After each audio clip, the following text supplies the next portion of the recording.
As células têm a capacidade de se renovarem e dessa forma elas mantêm as funções vitais. Quer perceber como funciona a citogenética? Vem comigo.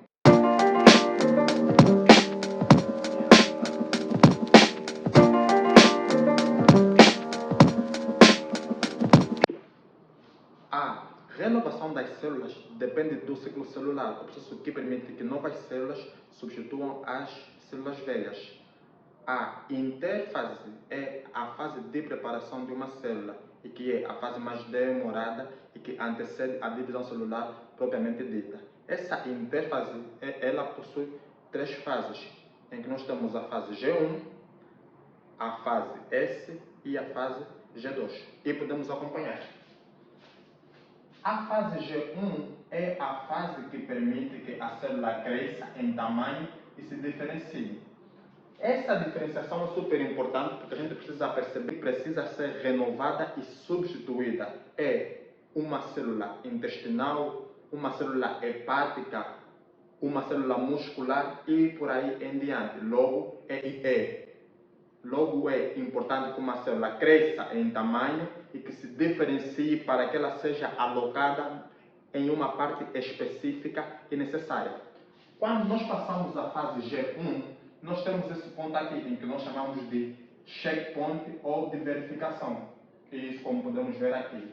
Esse ponto é super importante porque ele é responsável por verificar se a fase G1 aconteceu tal como foi previsto. Isso porque as divisões celulares são responsáveis por uma série de problemas caso elas não aconteçam do modo conveniente. Então, para evitar mutações e possíveis células tumorais, a célula é responsável por fazer uma verificação em que nós chamamos de checkpoint. Quando ela passar por essa fase, ela vai para a fase S. A fase S corresponde à síntese de DNA e à duplicação.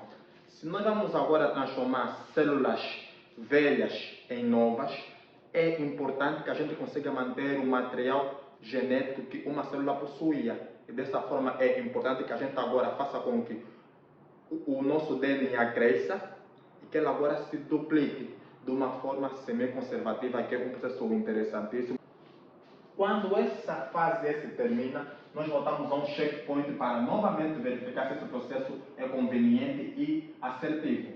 Dessa forma, passamos à fase G2, em que nós temos agora a síntese de proteínas, a síntese de RNA e a condensação da cromatina, e transformando essa cromatina agora em cromossomo. Vale dizer que nós temos aqui a fase G0.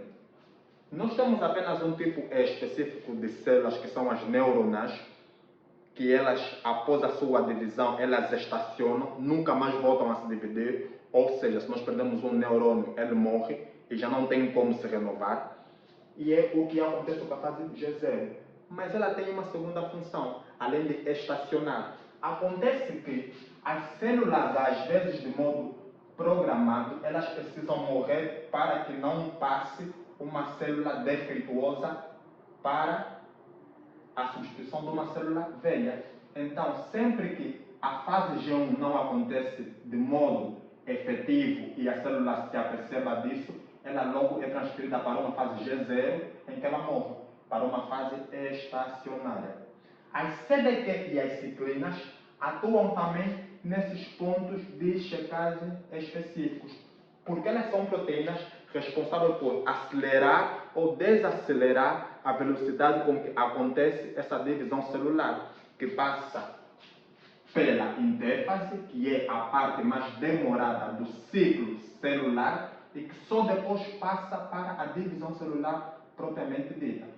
Essa divisão celular propriamente dita, ela vai acontecer por meio da mitose ou da meiose, que depois vai fazer com que a célula-mãe gere células filhas, que as substituem de modo a perpetuar uma determinada espécie. Agora que já sabemos como acontece a preparação de uma célula, é importante que a gente consiga agora perceber como está constituído um cromossomo ou cromossoma.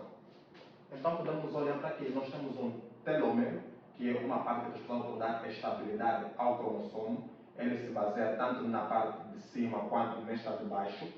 Nós temos um braço, que também pode ser dito como braço cromossômico. Esse braço corresponde a essa porção que antecede ao centrômero e esta aqui sucede ao centrômero. Então agora nós temos dois braços, um braço cromossômico e outro braço cromossômico. Nós temos o centrômero, que é também conhecido em outras literaturas como centrômero, que também é conhecido como constrição primária, que é responsável por permitir que as fibras da haste ou do fuso se fixem aqui, de modo que consigam puxar o cromossomo para uma parte diferente, de modo que consigam puxar o cromossomo para um polo da célula. E nós, quando olhamos para um cromossomo como um todo, cada porção dessa nós chamamos de cromátide, ou seja, se a gente tivesse mais um outro cromossomo aqui, então seriam duas cromátides. Se a gente já consegue perceber isso, nós agora já podemos olhar para este modelo com mais facilidade. Dessa forma, nós agora podemos dizer que temos um cromossomo ou cromossoma, temos uma cromátide que corresponde a toda essa porção, temos um DNA, que é esse desenho espiralizado no centro ou dentro do cromossomo. Nós aqui também temos um cromossomo, só que diferente deste, este é um cromossomo simples e este é um cromossomo duplo. Temos esse cromossomo e este cromossomo. E temos agora duas cromátides, porque se esta porção corresponde a uma cromátide, esta porção corresponde a outra cromátide. E temos duas moléculas ou fitas de DNA, que são essas que estão presentes dentro do cromossomo. Nós trabalhamos em divisão celular. O que a gente duplica é o DNA, porque se um cromossomo é formado pelo DNA espiralizado, condensado, compactado, então se a gente duplica as moléculas de DNA, então duplicamos o cromossomo. Não duplicamos o cromossomo, mas duplicamos o DNA. Dessa forma nós temos um DNA simples, por assim dizer, e aqui podemos dizer que temos um DNA duplo. Ou seja, se conseguimos duplicar o DNA, duplicamos o número de cromossomos. E se não duplicamos o DNA, vamos ter um cromossomo simples. Logo, esse é um cromossomo simples e isso é um cromossomo duplo. A diferença é na quantidade de DNA presente em cada cromossomo. Após a constituição de um cromossomo, é hora de ver os tipos de cromossomos existentes. Nós temos 4 tipos de cromossomos.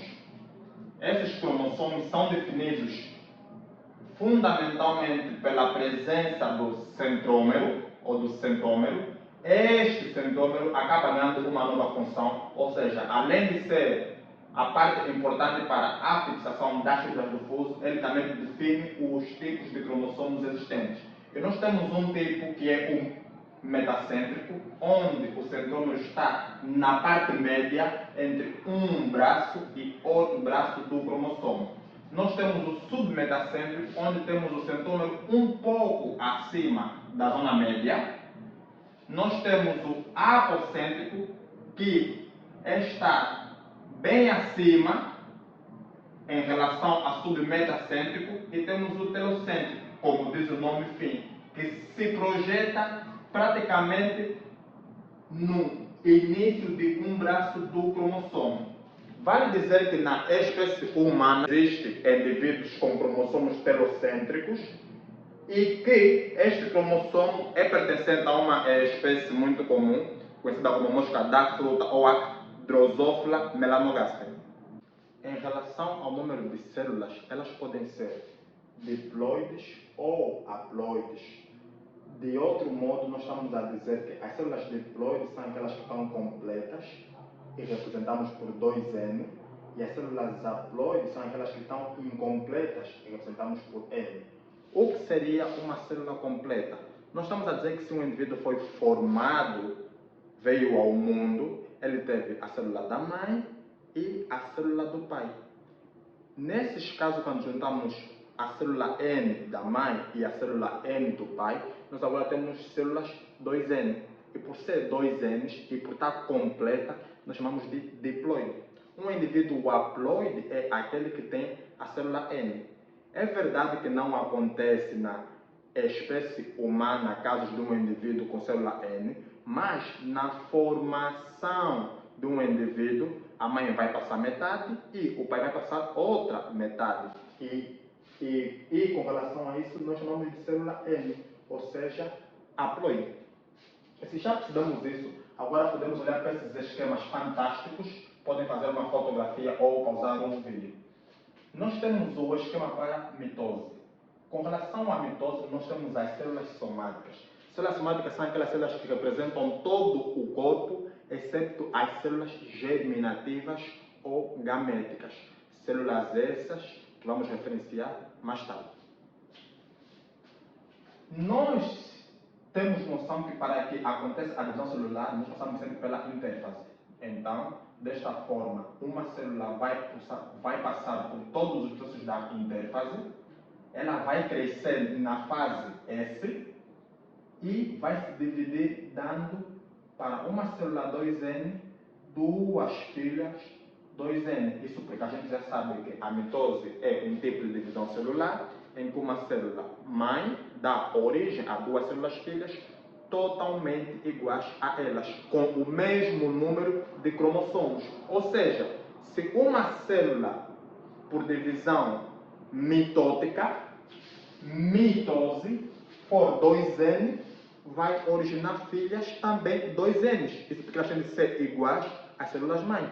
Logo, se uma célula por divisão mitótica for 3N, vai dar origem a células filhas também 3N. E assim sucessivamente. O mesmo pode acontecer com células N. Uma célula mãe N, dando origem a células filhas N e N. Com relação à meiose, ela só acontece em células gaméticas ou germinativas. No momento em que os teus pais estão a pensar em ter filhos, o teu pai vai produzir o espermatozoide e a tua mãe vai produzir o óvulo. A combinação disso vai dar um zigoto. Nós estamos a dizer, entre aspas, que eles, na verdade, acabaram passando células gaméticas um para o outro, de modo a se combinarem para formar um indivíduo que vai se desenvolver por 9, 18 ou 24 meses, dependendo da forma de vida que vai ser originada. Essa divisão germinativa ou gamética é correspondente à meiose, por divisão meiótica. Essa divisão, como todas as outras, passa por uma interfase, onde a célula vai se preparar de modo conveniente para reduzir os riscos de mutações ou células tumorais, e depois vai passar pela meiose 1, que é reducional, em que o número de cromossomos da espécie passa para a metade, ou seja, se uma célula é 2N, então estamos a pensar que é na verdade N mais N, e se ele é reduzido à metade, daí o nome reducional, então uma célula N para um lado e outra célula N para outro lado. Deste modo, nós agora temos duas células com metade do número da célula mãe em meiose 1. Quando nós terminamos a meiose 1, nós passamos a meiose 2, que é equacional. O termo equacional em matemática é para dizer assim, 2 é igual a 2. Se esse 2 é igual a esse 2, então este é igual a este. É a mesma coisa que acontece com o termo para meiose 2. Nos permite dizer que se esta célula for equacional, então ela vai passar o mesmo número de cromossomos para a célula filha. Deste modo, essa célula N vai agora passar pela segunda fase, que é da meiose 2, dando agora origem a duas células filhas totalmente parecidas a ela. E se esta célula sofre meiose 2, esta célula também vai sofrer a meiose 2. Vale agora referenciar que este processo de meiose 2 é extremamente parecido com a mitose. Tanto é que a mitose quanto a meiose 2 São ambos processos de divisão celular equacional, em que uma célula-mãe vai dar origem a uma célula-filha totalmente igual. Ei, se você está gostando desse tipo de conteúdos, curta e se inscreva no canal para não perder nada. Comente e compartilhe com os seus. Não morram paz e amor e outras coisas mais das igrejas. E lembre-se, mesmo que não gostando da aula, já foi dada.